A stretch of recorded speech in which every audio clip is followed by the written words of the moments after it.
You've probably heard by now that Starfield will contain over 1,000 planets, all of which are fully explorable. Each planet will have its very own story, structures, collectibles, wildlife, resources, pretty much everything. They will all be unique. But with all of that said, not every single planet is equal. Whereas most are procedurally generated, there are some which have had a bit more love and care. There's been more attention, as most of it has been handcrafted. And today, we're going to be going through places that the community are already dying to visit. To begin with, we need to talk about the biggest city within Starfield. And not just that, but the biggest city that Bethesda have ever put together. This is New Atlantis. New Atlantis can be found on planet Jemison within the Alpha Centauri. It is the capital city of the United Colonies and also contains the headquarters of the constellation. As said, this is the biggest city within the entire game of Starfield. And the good news is that you will be visiting this very early on. As mentioned, this is the headquarters for the constellation, and as part of the constellation, you will need to go through all of this at the very beginning of the game as part of the introduction.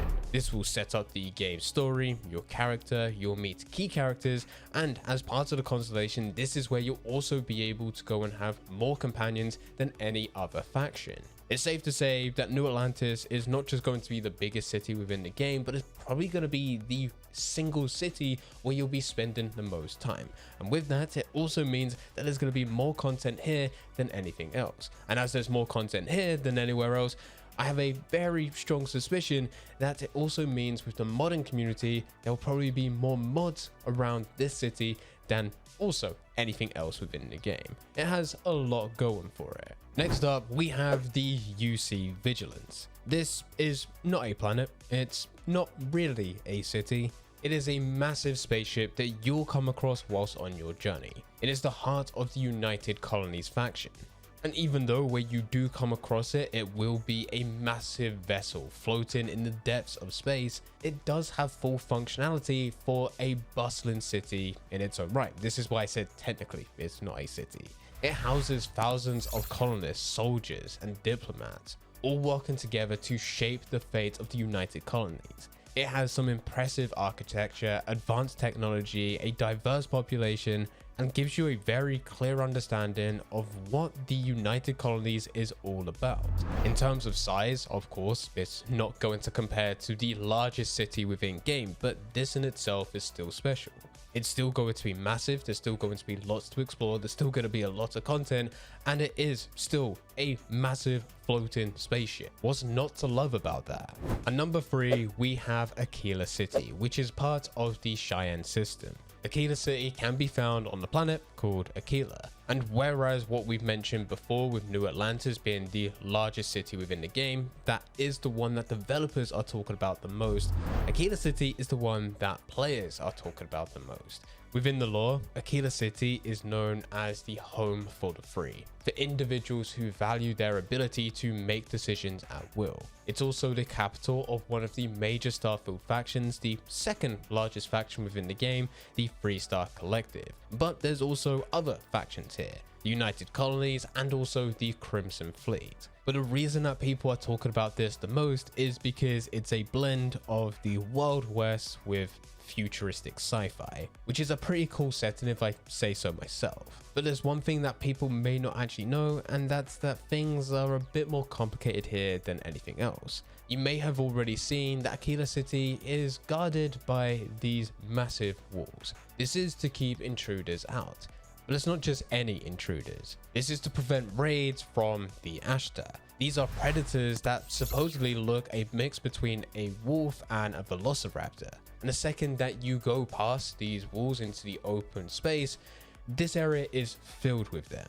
Like, it's impossible for you to not come across these, which is definitely going to bring a whole new challenge when exploring the Akila planet.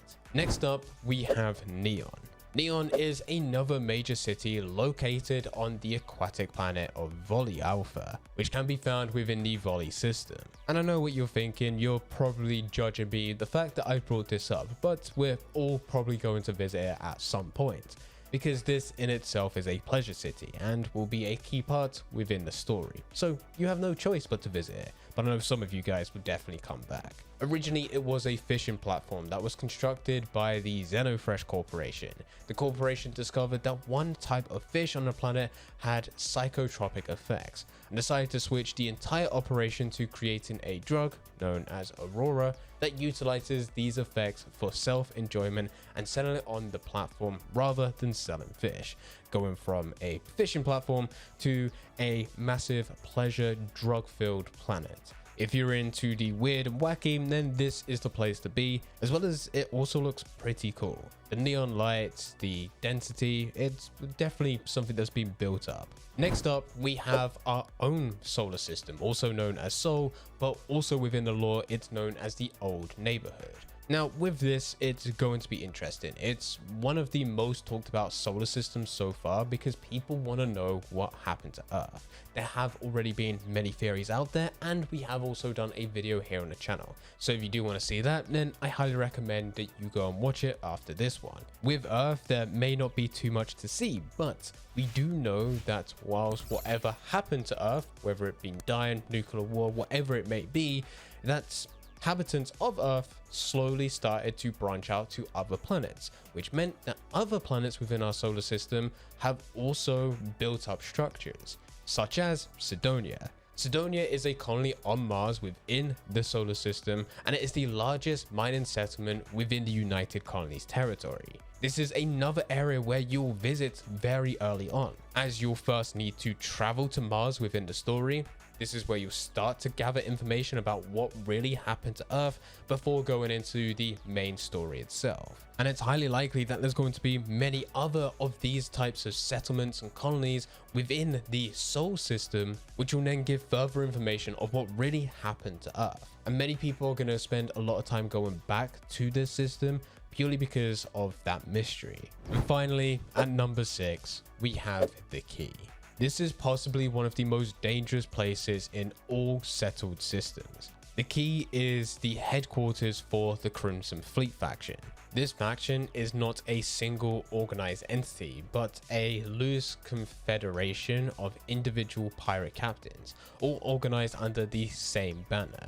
And if you couldn't tell by explaining that the second that they see you, they're going to attack you. You will be able to find them not just within this area of the Crick system, which is where the Key can be found, but you'll also find them on many other systems, some of the systems and places that we've actually mentioned within this video. But as the Key is going to be their headquarters, there's going to be more members here than anywhere else, and as they are very trigger happy no matter where you come across them, it also means that here, just getting close to the Key is definitely going to be a challenge. But this is something that I personally plan to go and visit at some point within the journey. Maybe once I've built up my character, got a lot of armor, built up my skills, and I've got a lot of weaponry, that I'm gonna come here and try and take out absolutely everyone, just for the fun of it, because why not? Anyway guys, these are places that we are all dying to visit within Starfield. I'm sure as we get closer to the release date, there's going to be some locations that we've never really heard of before. They weren't advertised, but they are going to be some amazing settings. If you enjoyed this video, then I highly recommend clicking our next video.